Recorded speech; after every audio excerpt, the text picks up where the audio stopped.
ভারতের দালালেরা, রুশ ভারতের দালালেরা, রুশ ভারতের দালালেরা, ঢাকা না দিল্লি,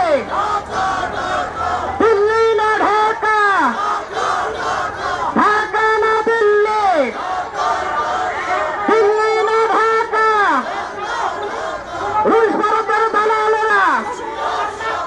বন্ধুরা, আমরা এই স্লোগান থেকে পিছিয়ে ছিলাম বলে ভারত আমাদেরকে চোখ রাঙিয়ে কথা বলার চেষ্টা করত, কিন্তু বাংলাদেশের মানুষ সেই স্লোগানকে বুকে ধারণ এবং লালন করেছে বিদায় ভারত এখন নত নত করছে, বাংলাদেশের মানুষের হাতে পায়ে ধরছে।